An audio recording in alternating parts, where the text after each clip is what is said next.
యేసుని ప్రేమ, యేసుని ప్రేమ.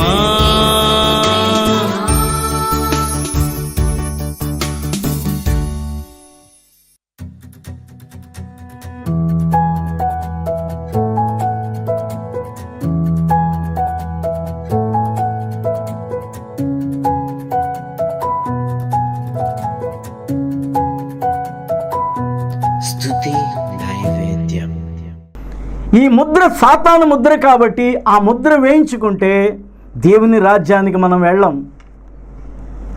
ఆ ముద్ర వేయించుకోకపోతే ఈ అబద్ధ క్రీస్తు ఒప్పుకోడు.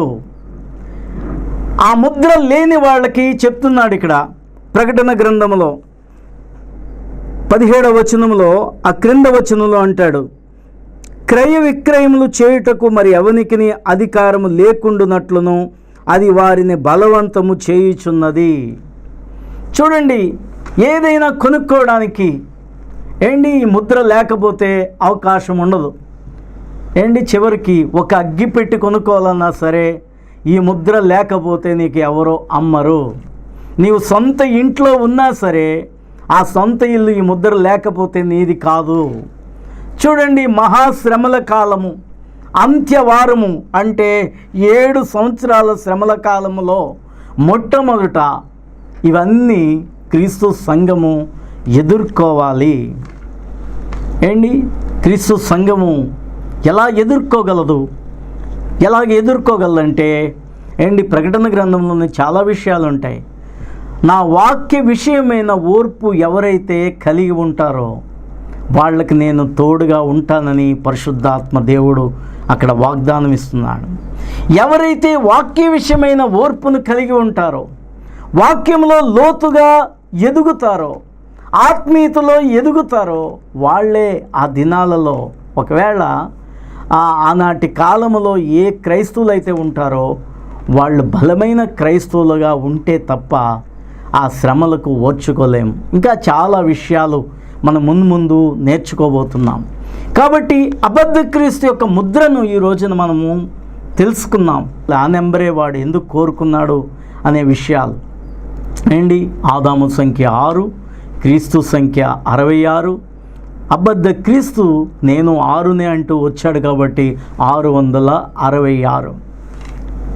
ఇలాంటి విషయాలు ప్రతి క్రైస్తవుని గుండెల్లో కూడా చక్కగా గుర్తుండిపోవాలి. ఈ రోజున ప్రతి మనిషికి కూడా జ్ఞాపక శక్తి పోతుంది.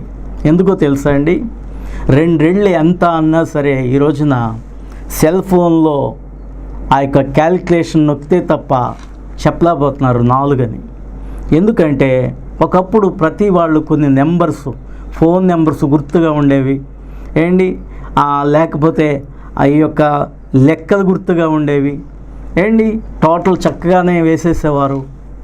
కానీ ఈ రోజున ప్రతి దానికి కూడా ఈ జ్ఞాపక శక్తి పోతుంది. అంతా కూడా కంప్యూటర్ కావాలి మనకి ఏదైనా చేయాలంటే. ఎందుకు నేను ఈ మాటలు చెప్తున్నానంటే, వాక్యమును విని వదిలేకండి. వాక్యాన్ని నీ గుండెల్లో పెట్టుకో. 666 అనే ముద్ర ప్రపంచంలో రాబోతుంది. నేనే క్రీస్తునని వచ్చేవాడు వాని ముద్ర ఇదే. ఆ ముద్ర కానీ వేయించుకుంటే దేవుని రాజ్యానికి ఏ క్రైస్తవుడు వెళ్ళడు. అన్యులకైతే ఈ ముద్ర కోసం తెలియదు కాబట్టి వాళ్ళందరూ కూడా ఆ రోజున ఆ ముద్ర వేయించుకొని అబద్ధ క్రీస్తు చేసే గొప్ప కార్యాలను చూస్తూ, అద్భుతాలను చూసి మోసపోతారు. కానీ క్రైస్తవుడికి దేవుడు ముందుగానే ఇవన్నీ చెప్పి ఇవన్నీ రాసి ఉంచాడు. అందుకనే ఇది జీవ గ్రంథం, బ్రతికించే గ్రంథం. ఈ రోజున ఈ గ్రంథాన్ని చాలామంది తగలబెడుతున్నారట. వాళ్ళకి తెలియక, అజ్ఞానం. ఈ గ్రంథమే మనిషిని నిత్యము బ్రతికించే గ్రంథం కదా. మనిషి రొట్టె వలన కాదు దేవుని వాక్యం ద్వారా బ్రతుకుతాడని దేవుని వాక్యంలో రాయబడ్డారు. ఈ రోజున క్రైస్తవులు కూడా పాటలు నేర్చుకుంటున్నారు, సంగీతాలు నేర్చుకుంటున్నారు.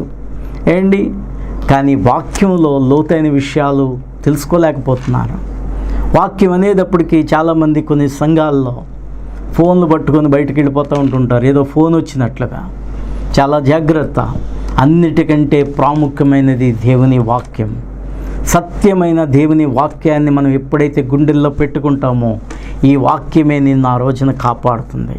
అందుకనే ప్రకటన గ్రంథంలో అంటాడు, నా వాక్యం విషయమైన ఓర్పును బట్టి అలాంటి వారికి నేను తోడుగా ఉంటాను అని దేవుడు చెప్తున్నాడు.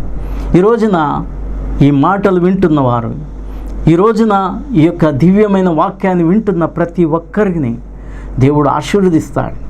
ఒకవేళ మన కాలంలోనే ఆ రాకడ వచ్చిన తట్టుకునే శక్తిని దేవుడు మనకి ఇస్తాడు. ఓ క్రీస్తు సంగమా, నువ్వు ఎప్పుడు భయపడవద్దు. షడ్రక్ మేషక్ అబేద్నెగోలను అగ్నిగుండంలో వేసినప్పుడు దేవుడు వారికి తోడుగా ఉన్నాడు.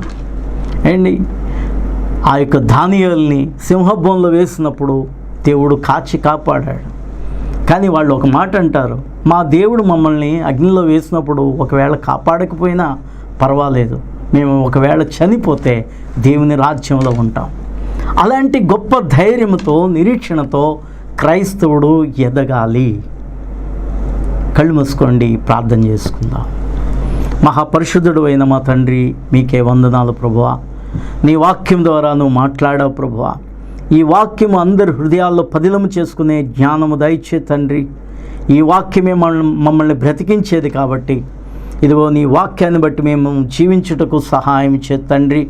భయంకరమైన దినాలు మేమున్నాం ప్రభువా. భయంకరమైన పరిస్థితులు ఈ రోజున మేము చూస్తున్నాం. మరి కరోనా అనే ఈ వ్యాధి ప్రపంచం అంతటినీ గడగడలాడిస్తుంది. అయితే నీ రాకడకు ఇదొక చిన్న సూచన. రాబోయే కాలంలో ఇంకా నీ రాకడకు ముందు ఏం జరగబోతాయో నువ్వు రాశావు ప్రభువా. ఆ సూచనలన్నీ జరిగిన తర్వాత ఇదిగో తండ్రి 7 సంవత్సరాల శ్రమల కాలం ప్రారంభమవుతుంది. ఆ కాలంలో జరిగే పరిస్థితులు కూడా మాకు వివరిస్తున్నందుకు వందనాలు తెలియజేస్తున్నాం.